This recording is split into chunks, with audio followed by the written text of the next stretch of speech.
Halo pemirsa, apa kabar Anda hari ini? Senang sekali saya Raden Mardias dapat kembali menemani Anda dalam sebuah program talk show yang inspiratif. Ini dia Bincang Sehati. Ya pemirsa, ada hal-hal yang simpel dalam kehidupan kita itu kadang-kadang bikin kita kayak aduh bingung gitu ya, lupa dan lain sebagainya gitu ya. Kayak hal-hal yang simpel deh, misalnya kita naruh kunci deh apa, atau kenangan-kenangan yang baru aja terjadi mungkin atau yang sangat memorable tapi tiba-tiba ada kehilangan semuanya gitu ya. Nah ini bisa jadi Anda mengalami yang namanya gangguan memori atau gangguan atensi gitu ya. Nah sebenarnya apa yang akhirnya menyebabkan orang bisa mengalami gangguan memori? Apakah ini erat kaitannya dengan sistem atau kinerja otak kita atau ada hal-hal lain? Nah makanya hari ini kita akan membahas ya seputar gangguan memori. Aduh kalau ada memori yang indah terlupakan dan hilang itu kayaknya sayang banget. Makanya hari ini kita akan mengupas tuntas itu ya. Tapi sebelum bahas itu kita akan membahas terlebih dahulu beberapa mitos atau fakta seputar otak manusia yang pasti erat kaitannya dengan memori kita gitu ya. Kita lihat yang pertama pemirsa ya. Tidak ada pertumbuhan sel baru di otak orang dewasa. Nah kita ngerti lah tubuh kita ini kan dari atas kepala sampai ujung kaki ini pasti akan regenerate terus ya selama pertumbuhan kita. Tapi akan juga mengalami namanya aging, yaitu hal yang sangat manusiawi dan wajar dan lumrah terjadi ketika kita ngomongin perkembangan dan pertumbuhan dalam hidup kita gitu ya, terutama di tubuh secara fisik. Nah, kalau hubungannya dengan apakah ada organ-organ dalam tubuh kita yang tidak memproduksi sel baru lagi, katanya salah satunya adalah otak. Nah, otak ini kan penuh dengan persarafan gitu ya. Nah ini kan saraf ini jadi salah satu hal yang kayaknya kalau udah rusak ya udah dia nggak akan lagi tumbuh baru gitu ya. Mungkin kalau yang di organ yang lain bisa ada regenerasi gitu ya. Tapi kalau di otak katanya nggak akan bisa tumbuh sel baru seiring pertumbuhan atau aging seseorang. Nanti akan kita bahas ya, betul nggak sih seperti itu? Berarti kalau betul, wah kinerja otak semakin hari, semakin tahun, semakin lansia orang itu semakin akan menurun kinerjanya. Mungkin kayak make sense juga karena selama ini kita ngelihat banyak orang-orang lansia yang akhirnya kayak ya gangguan memori juga gitu, ingatan dan lain sebagainya. Nanti kita bahas ya. Oke, kita lanjut yang kedua pemirsa ya. Kondisi orang koma itu layaknya seperti orang tidur. Nah, Anda pasti sering baca ya, atau pernah dengar cerita orang koma ini bisa sampai bulanan bahkan sampai tahunan. Pasti Anda bertanya-tanya, ini orang itu koma sebenarnya yang terjadi itu apa gitu. Maksudnya kayak dia ini dalam kondisi sadar atau tidak sadar, seperti tidur atau tidak tidur, atau apa yang dirasakan oleh orang ini. Karena posisinya pasti masih bernapas kan gitu ya, masih inhale exhale gitu. Tapi posisinya adalah koma. Nah betul nggak sih kalau posisi koma ini sebenarnya sama seperti orang tidur? Nah ini yang jadi pertanyaan banyak orang. Mungkin banyak yang penasaran gitu ya. Sebenarnya orang koma ini kayak orang tidur atau kondisi yang seperti apa? Terutama untuk kinerja di otaknya. Karena kan meskipun kita tahu ya katanya orang tidur otaknya masih bekerja. Nah kalau orang koma ini seperti apa nanti kita bahas ya. Oke kita lanjut yang ketiga ya.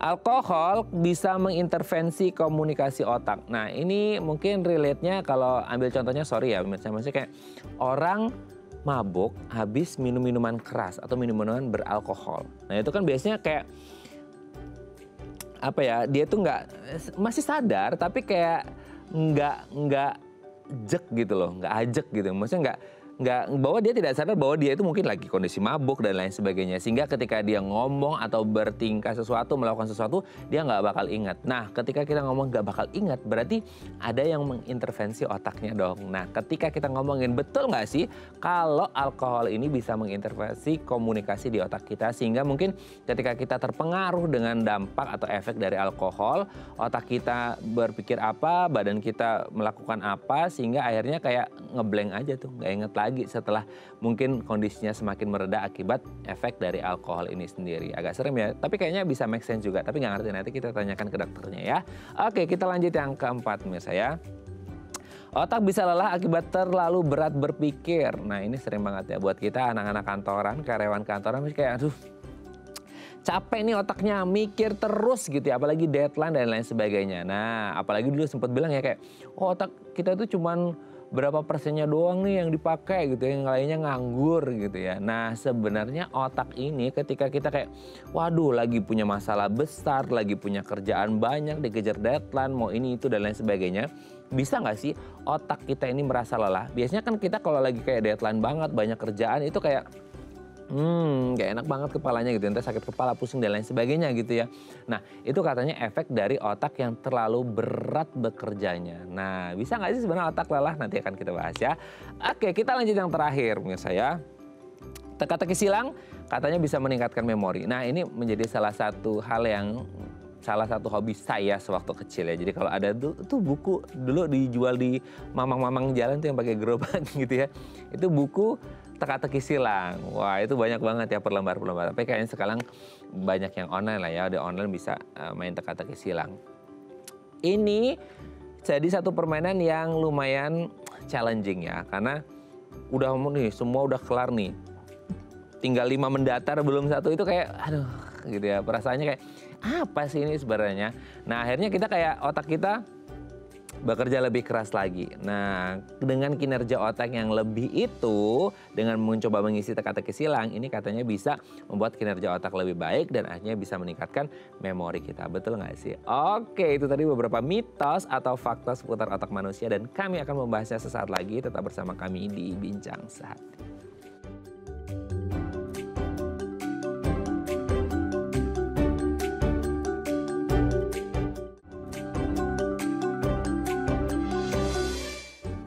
Baik, Anda masih bersama kami di Bincang Sehati. Tadi di segmen sebelumnya kita sudah membahas ada beberapa mitos atau fakta seputar otak manusia. Nah, untuk mengonfirmasinya telah hadir bersama kami di studio Bincang Sehati ada Dr. Leni Gustaman, SPKJ, dokter spesialis kedokteran jiwa dari Rumah Sakit Royal Taruma. Selamat pagi Dr. Leni, apa kabar dok? Baik. Selamat datang kembali dok. Udah berapa purnama kita nggak ketemu dok? Oke, dok hari ini kita akan membahas seputar tanda gangguan memori. Tapi sebelum bahas itu, kalau kita ngomong memori itu kan erat kaitannya dengan otak kita gitu ya. Kita bahas mitos fakta seputar otak manusia. Yang pertama adalah katanya tidak ada pertumbuhan sel baru di otak orang dewasa. Jadi kalau kita lihat kan di tubuh kita itu memang semua organ pasti akan bertumbuh regenerate terus gitu ya. Nah tapi seiring berjalannya waktu proses aging terjadi, katanya kinerjanya menurun. Nah kalau urusannya dengan otak nih, katanya di otak orang dewasa ada satu titik di mana kayak oke stop nih, nggak ada lagi pertumbuhan sel baru di otak kita. Jadi kayak mentok sampai tua ya nggak ada pertumbuhan, yang ada nurun terus atau gimana sih dok? Ini mitos atau fakta? Ya sebenarnya ada sih, tapi tergantung. Oh, tergantung lifestyle kita ya. Kalau kita kan bisa, itu namanya neuroplastisitas ya. Jadi bisa kita latih ya, misalnya dengan makanan yang bergizi, terus olahraga, terus dengan merangsang dengan membaca, mengisi teka-teki silang, itu bisa kok, bisa. Yang paling bagus itu adalah olahraga yang menyenangkan ya. Pokoknya intinya seperti itu ya, kita happy, itu kan bekerja hormon juga gitu ya, bisa. Bisa ya? Bisa. Oke. Nah itu sebenarnya gini, kan ada orang yang akhirnya, aduh dok nggak sempet nih waktu buat olahraga, dok nggak sempet masak, makanya fast food, ada aja lah ya dok ya, excuse-nya itu banyak banget gitu. Nah berarti orang-orang yang seperti ini bisa kemungkinan ketika dia bertumbuh dewasa bahkan menuju lansia nggak ada pertumbuhan sel otak baru atau gimana? Iya lambat tentunya ya.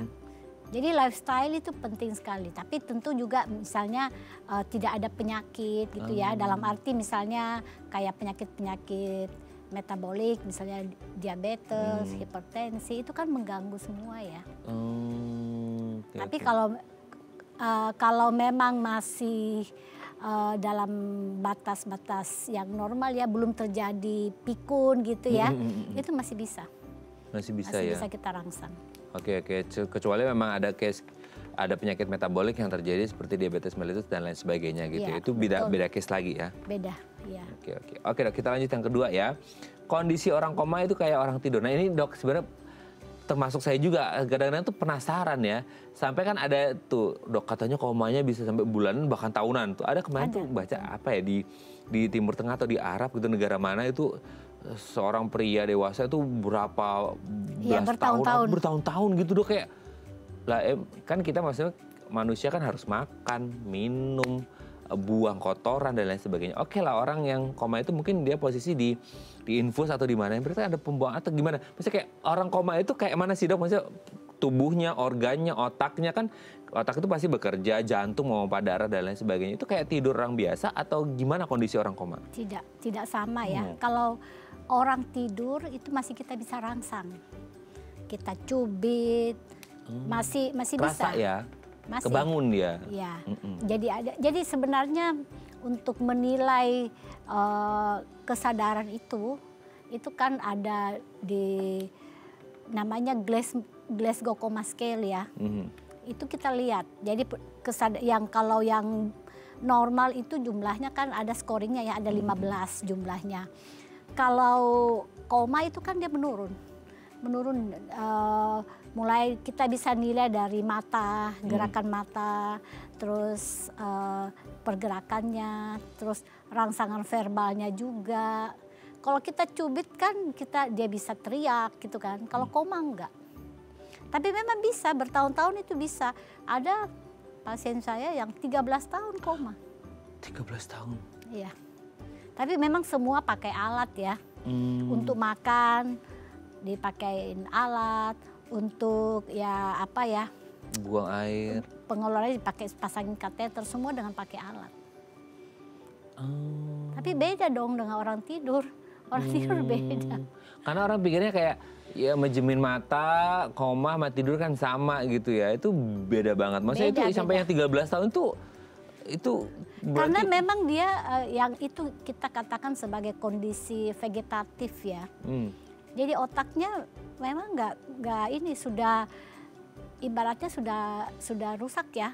Itu dia bisa hidup karena jantungnya. Dan jantung itu karena alat?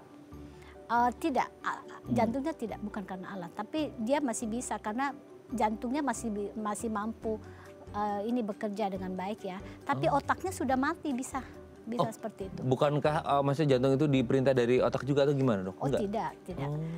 Memang ada hubungannya, tapi otaknya itu maksudnya sudah tidak mampu merespon ya. Tapi kalau jantungnya masih mampu memompa, ya dia masih hidup. Cuma memang tidak sadar ya. Diapapun dia nggak merasa. Kalau tidur kan dirangsang kan pasti dia ada yang respon ya. Iya pasti merespon. Berarti itu tinggal nunggu kayak udah jantungnya sampai detik mana dia akan bertahan gitu ya? Iya betul. Oke. Karena juga seiring bertambahnya waktu komanya pasti akan ngefek dong ke kinerja jantungnya gitu dok. Akan tiba di satu titik bahwa ke jantungnya udah menurun fungsinya ya, gitu. Ada, tapi kan tiap orang berbeda ya. Ada yang cepat, ada yang lambat kan bisa. Itu beda-beda lagi tergantung kondisi orang itu masing-masing gitu dok ya. Oke, sudah terjawab nih ya ngomongin koma dan kayaknya itu jujur saya juga bertanya dari dulu itu koma itu apa yang dirasain gitu sama si orang ini yang nggak ngerasain apa-apa juga gitu ya dok ya. Oke ya, kita lanjut yang ketiga. Alkohol katanya bisa mengintervensi komunikasi otak. Nah ini biasanya kalau orang sorry ya, maksudnya orang mabok nih gara-gara minum minuman keras atau beralkohol gitu kan, jadi kayak linglung nggak jelas gitu. Bahkan nanti ketika sadar pun dia kayak ditanyain nggak tahu dia tadi ngomong apa, ngelakuin apa gitu kan, jalan di mana, tidur di mana, segala macam nggak ngerti kan gitu. Nah itu bisa mengintervensi komunikasi otak nggak sih si alkohol ini? Gitu? Iya bisa. Oh. Jadi biasanya kan gini, orang berpikir kalau minum alkohol untuk refreshing, menghilangkan stres gitu ya. Tapi setelah minum alkohol itu dampaknya malah nggak bagus. Ya, bisa menyebabkan depresi, bisa juga gangguan memori juga bisa. Oke. Jadi alkohol itu nggak sehat sih sebenarnya. Mungkin cuma sedikit ya untuk pergaulan aja. Tapi kan ada yang sampai berlebih-lebihan gitu ya. Itu nggak bagus untuk memori. Nggak bagus untuk memori dan nggak bagus untuk dompet ya dok. Penyakit lain juga bisa. Penyakit lain juga bisa ya. Tapi kalau akhirnya over kayak gitu juga dia bisa memengaruhi tidak hanya komunikasi, mengintervensi komunikasi otak, tapi kesehatan otak kedepannya juga bisa berpengaruh dong dok? Bisa. Dalam efek jangka panjang juga bisa. Itu bahaya banget kan, sementara kita butuh otak untuk kehidupan kita gitu ya dok ya. Betul. Oke dok, kita lanjut ya yang keempat ya. Otak katanya bisa lelah akibat terlalu berat berpikir. Dok, aku kerjaan hari ini banyak lelah kayaknya otakku gitu. Kayak emang kamu bisa nggak tahu kalau otaknya lelah? Iya ini kepalanya cenut-cenut nih gitu. Pusing, sakit kepala segala macam gitu. Bisa nggak sih otak itu lelah? Bisa. Oh gitu. Bisa. Jadi sebenarnya kita kalau kerja nonstop gitu, itu memang nggak sehat ya. Nggak sehat untuk. Seringkali kan, makanya kalau misalnya kita kerja 5 jam gitu istirahat. Jadi jangan dilanjutkan terus sampai nggak berhenti gitu ya. Karena nggak ini juga ya, nggak efektif juga ya. Kalau terlalu lama kita bekerja nggak ada jedahnya gitu ya, informasi tuh nggak masuk lagi. Kadang-kadang mungkin kita mendengar tapi kita nggak bisa nggak nerima apa-apa ya. Betul. Oke. Jadi memang bisa lelah juga ya. Ada tandanya nggak sih dok, selain kayak nggak bisa nerima, tapi kayak mungkin ada kayak biasanya orang bilang kayak aduh kepalaku udah pusing nih gitu, cenut-cenut, badan nggak enak. Itu ada kerasa nggak sih di badan bahwa otak kita kayaknya udah melelah gitu? Sebenarnya terasa. Terasa, pasti terasa. Cuma sering diabaikan. Ya, terasa. Orang sering bilang, aduh aku nih burn out gitu kan. Iya. Oke, itu juga sebenarnya dia otaknya sedang lelah gitu ya. Iya, butuh istirahat harusnya. Nah, healing sejenak lah ya, keliling-keliling lihat yang ijo-ijo gitu ya dok, di sekitar kantor kali ya. Oke dok ya, kita lanjut yang terakhir. Teka-teki silang, nah ini katanya bisa meningkatkan memori kita. Nah teka-teki silang ini kan satu, nggak tahu ya kalau anak-anak sekarang masih kenal nggak sih teka-teki silang, tapi kalau generasi dulu mungkin udah familiar banget dengan teka-teki silang. Itu kan kayak ngisi, ya mungkin kayak brain game ya dok ya, untuk melatih permainan otak kita untuk kayak ini apa. Dan itu bisa meningkatkan memori nggak sih? Iya bisa. Itu sangat bagus karena kan kalau teka-teki silang misalnya kalimat terus diisi berapa kotak, terus dimulai huruf apa. Nah iya. Nah itu kan berpikir. Kalau nggak bisa kita cari ya. Misalnya cari di Google apa sih ini gitu ya. Betul. Iya bagus, itu bagus sekali sebenarnya. Itu mencegah pikun salah satunya. Oke. Kalau dulu mungkin kita kerjanya lebih effort lagi ya dok ya, teka-teki silang, karena dulu belum ada Google kali ya. Kita belum bisa bener kayak apa otak nanya ke orang-orang gitu ini segala macam. Buka koran. Iya betul. Bahkan di korannya itu pun dulu di halaman terakhir biasanya ada teka-teki silangnya juga gitu ya dok ya. Nah itu sebenarnya bisa membantu kita untuk kinerja otak tetap lebih aktif dan bisa meningkatkan memori gitu ya dok. Oke, thank you dokter Leni sudah terjawab mitos faktanya. Nanti kita lanjut lagi ngomongin gangguan memori ya dok ya.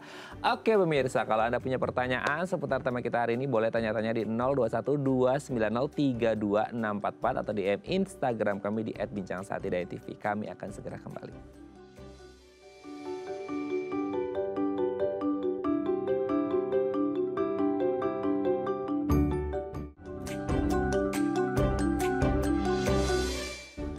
Baik, kita masih bersama kami di Bincang Sehati. Kita masih membahas tema kita hari ini, tanda gangguan memori. Kalau Anda punya pertanyaan seputar tema kita hari ini, boleh tanya-tanya di 0212903244 atau DM Instagram kami di @bincangsaati.tv. Kita masih bersama dengan Dr. Leni Gustaman, SPKJ, dokter spesialis kedokteran jiwa dari Rumah Sakit Royal Taruma. Oke dok, gini, ada hal-hal yang simpel dalam keseharian ya dok ya, kayak nggak tahu sih ini hubungannya dengan gangguan memori atau enggak, tapi maksudnya ini fenomena yang sering terjadi ya, terutama cowok gitu ya.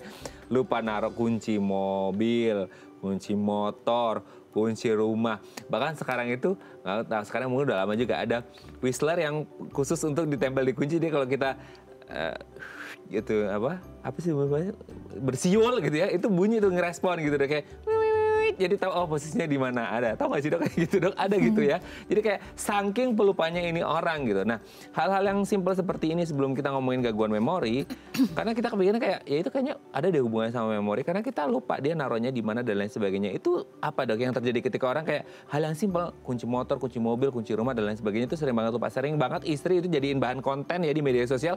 Suami saya kenapa sih ini lupa. Itu apa yang sebenarnya terjadi? Dan rata-rata dok itu di usia-usia yang produktif malahan, gimana tuh? Iya, karena pada usia produktif itu banyak yang mau dikerjakan. Itu overload ya. Jadi nggak fokus untuk satu item gitu ya. Banyak hal yang mau dikerjakan dalam waktu yang bersamaan. Nah, dia anggap itu ya misalnya fokus kerjaannya mau meeting. Oh ini nanti ada apa, acara apa gitu ya. Jadi itu pikiran untuk kunci itu nggak gini, nyimpan kunci tapi nggak nyadar, gerakan tangannya menyimpan kunci, tapi otaknya mikirin tempat lain. Oh bisa gitu ya? Iya, makanya nggak ingat kuncinya tadi di mana ya. Seandainya dia nyimpen kunci, pada saat dia nyimpen kunci, dia katakan dalam otaknya ya, ini kunci saya simpan di sini gitu. Nggak mungkin hilang, nggak mungkin lupa gitu. Jadi kita sering mengerjakan yang kita katakan istilahnya nggak mindful ya. Nggak mindful. Jadi sekarang kan ada latihan yang namanya latihan mindfulness. Yes. Supaya kita betul-betul sadar. Ya. Tangan bergerak, menyimpan sesuatu, motoriknya gitu bergerak, tapi pikirnya tempat lain. Tapi kan biasanya tangan kita bisa bergerak, ini kan atas perintah dari otak tuh dok. Iya, Gimana? tapi gini, tapi kita tidak fokus ke situ. Misalnya kita nyimpan sesuatu nih, oh ya ini saya simpan sesuatu. Pada saat kita nyimpan sesuatu itu, kita mikir ini saya simpan di sini. Tapi kalau misalnya kita nyimpan di sini, terus ngambil yang lain gitu-gitu, kacau gitu. Sering seperti itu. Seringnya seperti itu ya? Itu kerja otak yang overload biasanya. Maksudnya di otaknya itu terlalu berisik, terlalu banyak banget hal yang dipikirin ya? Iya. Oke, jadi overload. Biasanya ya itu kan memang usia produktif, karena kan pada saat itu pekerjaannya banyak kan. Justru nggak ada hubungannya sama proses aging seseorang ya? Atau gimana? Ada juga atau nggak? Kalau aging dan memang selalu lupa, ya itu mungkin masuk ke pikun mungkin kali ya. Tapi kalau masih muda kita nggak katakan seperti itu. Oh, bukan masuk ke pikun karena memang terlalu berisik aja di otaknya, banyak Ya, yang dibikin overload gitu ya dok. Tidak fokus biasanya. Tidak fokus. Seperti, ya. Nah kalau kita ngomongin gangguan memori gitu, itu hal-hal itu termasuk atau nggak? Atau definisi gangguan memori itu sebenarnya apa gitu? Kondisi yang seperti apa gitu? Gangguan memori itu adalah gangguan pada proses itu kan, mulai memori itu kan kita ada dulu informasi yang masuk ya, kemudian kita proses, setelah diproses disimpan, kemudian di-recall kembali. Nah itu yang dikatakan gangguan memori. Seringkali pada orang tua yang memang sudah terjadi penurunan ya, biasanya nanyanya ulang-ulang. Misalnya, Bapak namanya siapa? Sebentar, belum 5 menit nanya lagi, Bapak namanya siapa? Diulang-ulang. Karena kenapa? Dia nggak bisa nyimpen. Nggak bisa diproses, nggak bisa disimpan. Jadi nggak bisa di-recall kembali. Itu sebenarnya dia nanya Bapak namanya siapa itu, dia lupa dengan jawaban namanya siapa, atau dia juga lupa bahwa dia pernah menanya Bapak namanya siapa dok? Bisa dua-duanya. Tapi yang pasti adalah dia nggak bisa nyimpen. Nggak bisa nyimpen. Kalau orang demensia ya misalnya gitu ya, dia nanya ulang, dia ngulang lagi. Mungkin dalam sehari dia bisa nanya puluhan kali, tapi pertanyaan yang sama. Kalau kita kan mungkin misalnya kita nanya orang, dia udah jawab, dia kan tersimpan di memori kita. Masa kita nanya lagi gitu. Tapi kalau orang yang memang gangguan memori yang dikatakan sebagai demensia misalnya, dia nggak ada yang tersimpan.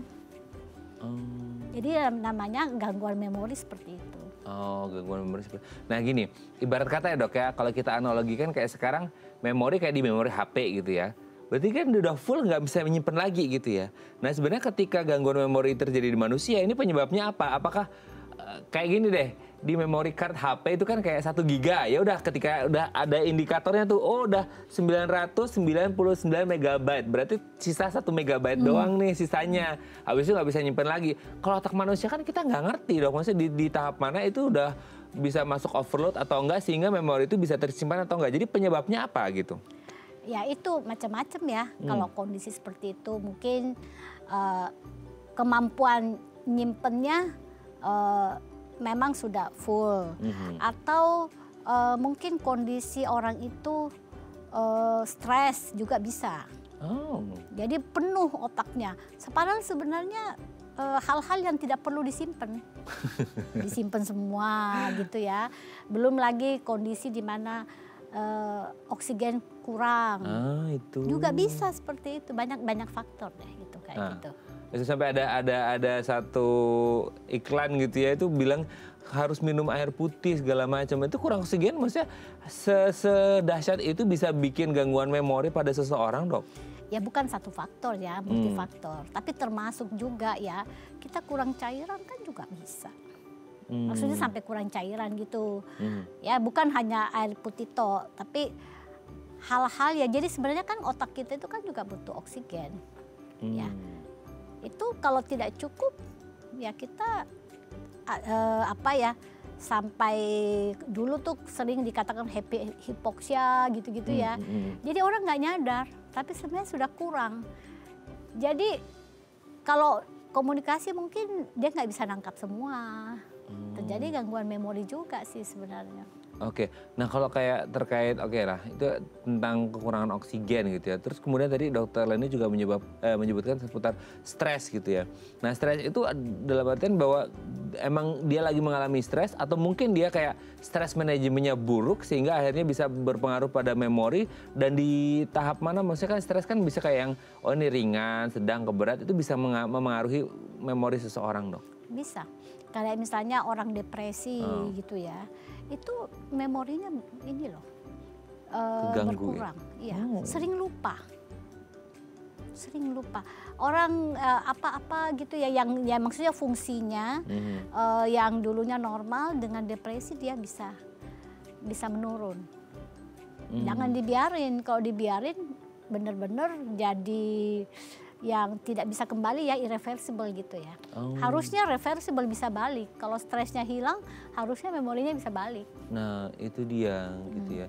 Nah tapi kan maksudnya ada orang yang ya nggak ngerti ya bagaimana orang cope with the stress gitu ya. Jadi kan nggak ngerti nih, kita orang-orang itu pasti beda hal untuk mengatasi si stres itu sendiri. Tapi ketika stres itu terjadi gitu ya, dia bisa nggak sih, maksudnya ketika kita ngomong memori itu, dia itu sebenarnya karena nggak fokus gitu ya, nggak fokus dengan hal itu, atau gara-gara stresnya otaknya ke distract, keganggu sehingga fungsinya menurun sehingga nggak ingat dengan itu, antara kinerja sama fokusnya gitu dong.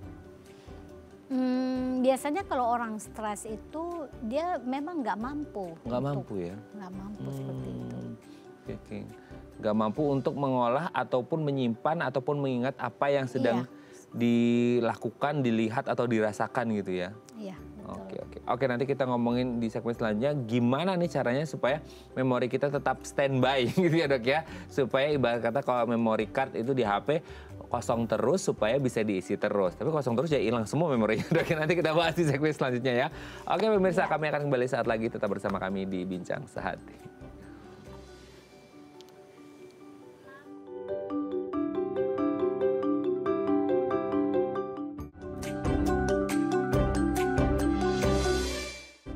Baik, karena masih bersama kami di Bincang Sehati, kita masih membahas tema kita hari ini seputar tanda gangguan memori. Kalau Anda punya pertanyaan seputar tema kita hari ini, boleh tanya-tanya di 021-290-3244 atau DM Instagram kami di @bincangsehati.itv. Kita masih bersama dengan Dr. Leni Gustaman SPKJ, dokter spesialis kedokteran jiwa dari Rumah Sakit Royal Taruma. Oke dok, kita lanjut lagi.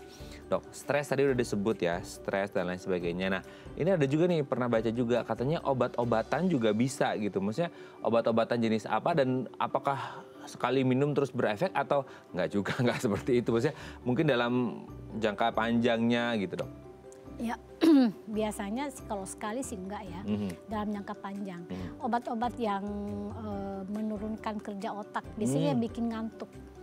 Ya, yang bikin ngantuk bisa ya obat tidur, obat pelemas otot bisa kan, yang itu obat-obat yang antihistamin gitu, obat-obat flu gitu kan. Oh iya, kan biasanya tuh ada tuh lagi obat yang kayak obat ini bisa menyebabkan kantuk gitu. Ya itu termasuk. Tapi kan kalau kita minum obat flu kan paling 3 hari gitu ya. Tapi ada yang minumnya setiap hari. Itu kemudian, flu apa sih? Iya, tapi gitu yang diambil untuk efek ngantuknya. Padahal sebenarnya dia nggak flu. Oh. Iya, bahkan ada pasien saya tuh minumnya bukan 1 loh. Sekaligus minum 10. Maaf, oh my God. Ada yang gitu. seperti itu. Hanya untuk demi bisa tidur. Iya. Kan lama-lama kan misalnya minum 1, kemudian meningkat terus ya, itu namanya toleransi gitu ya. Jadi dulunya mempan 1, kemudian menjadi 2, 3 dan seterusnya. Bisa sampai 10. Bahkan ada pasien saya itu yang sehari 30. Iya. Ya ampun. Itu kan itu mengganggu memori sih.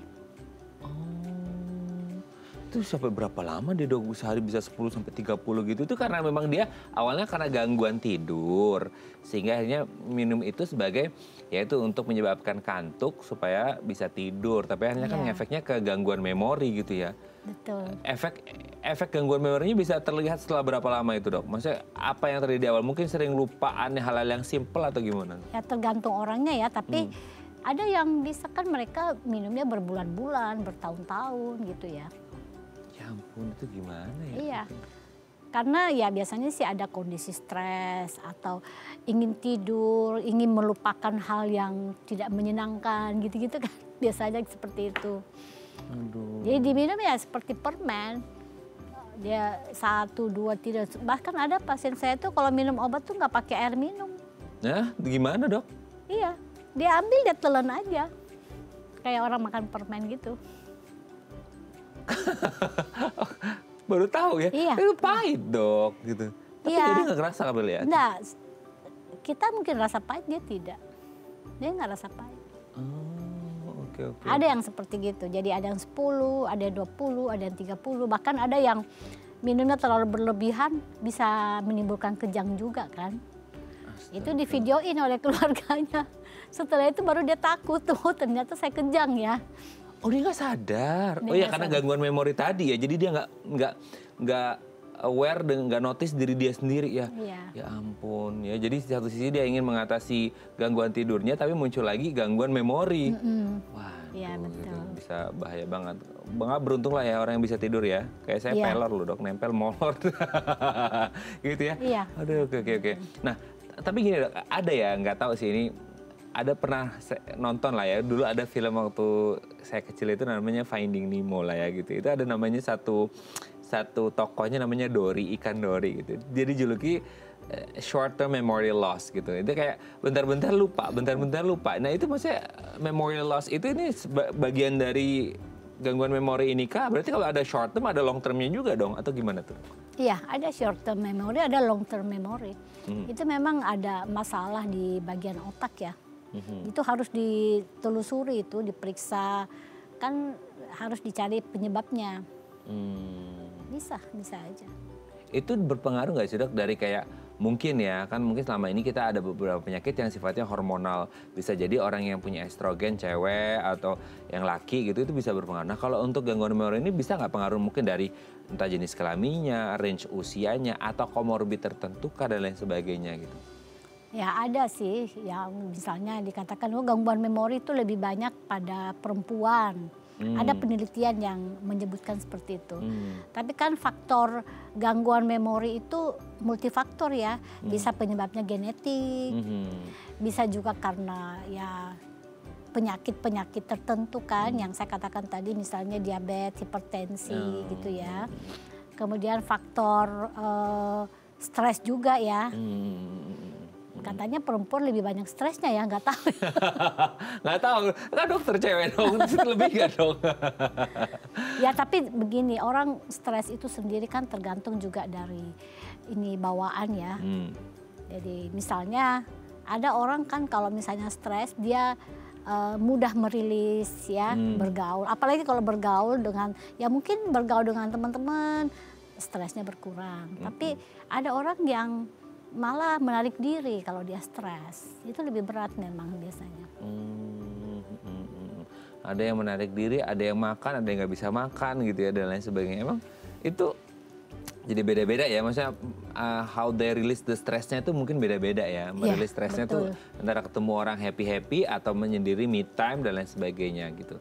Nah tapi kalau gini dok, oke lah itu dari range usia, jenis kelamin dan lain sebagainya. Nah kalau dari range usia nih, semisal range usia ya dok ya, kita kan selalu kepikiran bahwa karena proses aging, kinerja otak menurun pasti akan mengalami gangguan memori. Nah salah satu yang sering kita dengar adalah kalau ngomongin orang tua biasanya karena proses aging itu kayak demensia, Alzheimer gitu ya. Ini meskipun terminologi ini mungkin banyak orang yang keliru nggak ngerti nih beda sama atau gimana tuh. Nah kalau gangguan memori ini ada nggak hubungannya dengan Alzheimer, demensia dan lain sebagainya itu dok? Ada hubungannya memang. Memang kan gangguan memori ya pada Alzheimer atau demensia ya. Sebenarnya demensia itu kan payung gedenya. Alzheimer itu bagiannya. Bagian dari demensia itu. Ada kaitannya jelas. Oke. Itu berarti hubungannya selalu dengan kayak dia tidak bisa mengingat sesuatu karena distraksi atau karena proses agingnya itu kinerjanya sehingga menurun dok? Biasanya sih karena proses aging ditambah dengan faktor-faktor lain ya. Kalau aging kan biasanya akan mulai menurun setelah 65 gitu ya. Tapi ada orang 40 sudah terganggu gitu ya. Ada yang 65 juga masih ingatannya oke. Iya, ada yang masih bagus. Nah itu kembali lagi ke tadi ya, kita bilang lifestyle-nya ya dok ya. Genetik dan lifestyle. Genetik dan lifestyle. Aduh, ini makanya harus dilatih dari sekarang ya dok ya.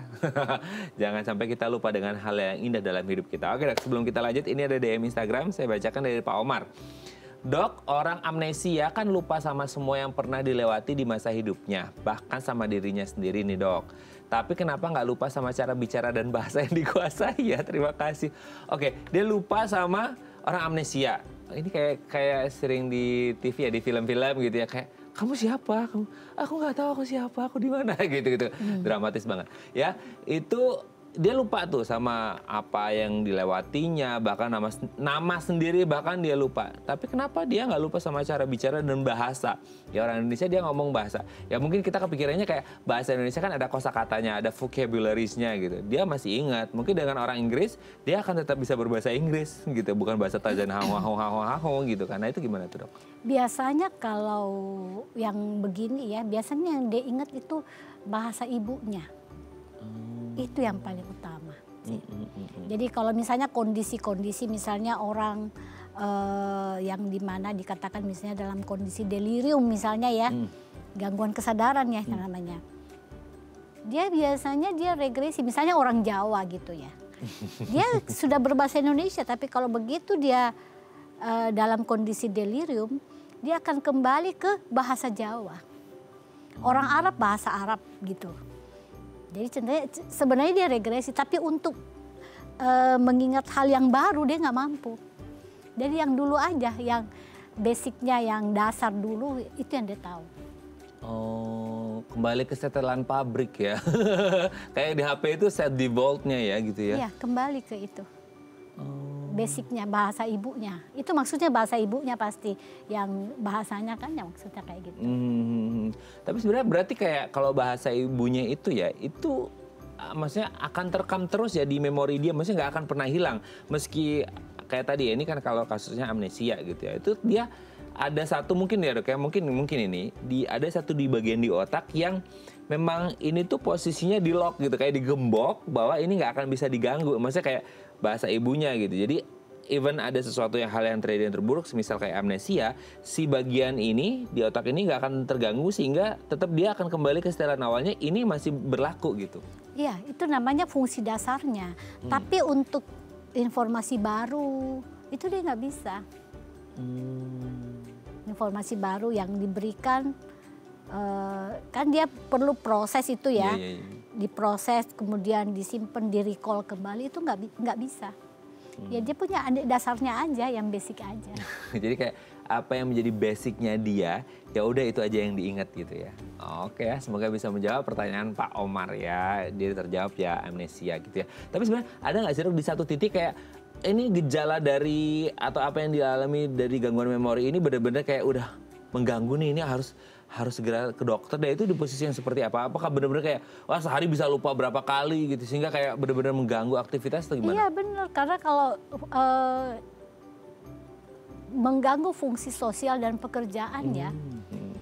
Gimana kalau dia sudah nggak ingat orang sekelilingnya? Iya betul. Ya,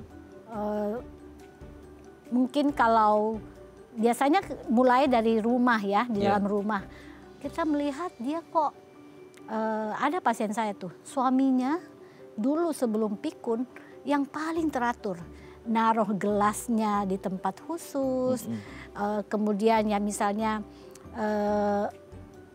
buka botol pasti dirapiin. Ini enggak.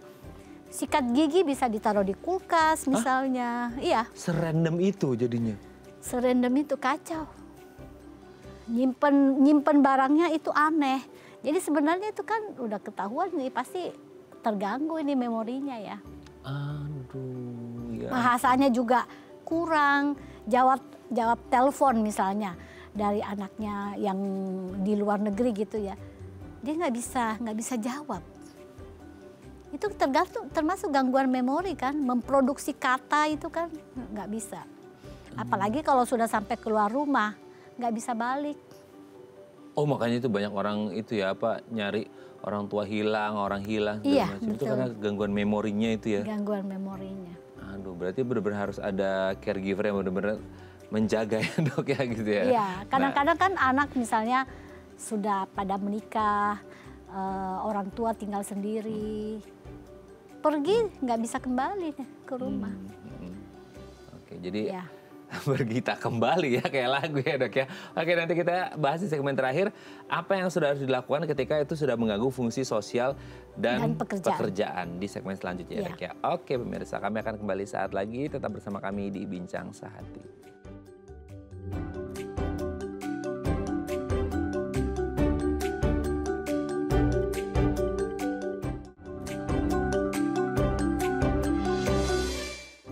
Baik, Anda masih bersama kami di Bincang Sehati. Kita masih membahas tema kita hari ini seputar tanda gangguan memori bersama dengan Dr. Leni Gustaman SPKJ, dokter spesialis kedokteran jiwa dari Rumah Sakit Royal Taruma. Oke, kita lanjut lagi. Nah, kalau ngomongin seputar apa yang harus dilakukan, karena tadi sudah ngomongin, dok, di titik mana nih kita harus ketemu sama dokter nih? Oh, udah mengganggu fungsi sosial dan pekerjaan gitu ya, sama orang-orang sekitar, bahkan sama keluarga pun kadang bisa lupa ya dok ya. Itu siapa bisa, gitu ya. Bisa. Aduh, serem banget ya kalau dilupa sama pasangannya ya, gitu ya. Ada pekerjaan, ini nggak bisa. Nah biasanya di usia, berarti kalau ngomong pekerjaan itu masuk kategori usia produktif kan, dan itu bisa terjadi gitu ya. Nah ketika sudah mulai mengganggu nih dok, nih sosialnya terganggu, pekerjaan terganggu, itu kira-kira apa yang harus dilakukan? Maksudnya kayak modifikasi lifestyle sih memang perlu ya, tapi apa bisa langsung mengefek? Kan kalau kita ngomongin gangguan memori sifatnya progresif, betul nggak sih dok? Nah progresif itu kadang-kadang di pikiran kita, kalau progresif itu berarti kronik dan itu kayak susah banget buat disembuhin. Maksudnya kayak ganti modifikasi lifestyle oke sih, tapi secepat itu bukan bisa efektif, atau ada cara yang lain atau gimana tuh dok? Gini, kalau progresif itu yang berarti ya kalau tidak ditangani semakin lama semakin berat gitu kan progresif intinya kayak gitu. Jadi ya dibawa periksa ke ya boleh psikiater, boleh neurolog gitu ya. Itu diperiksa semua, tentu harus diperiksa dulu misalnya penyebabnya apa sih ya, tentu periksa darah juga, periksa jadi dilihat faktor-faktor penyebabnya, termasuk juga CT scan, MRI kepala, kita lihat ada apa gitu ya. Nanti kalau kita sudah tentukan nanti baru di terapi.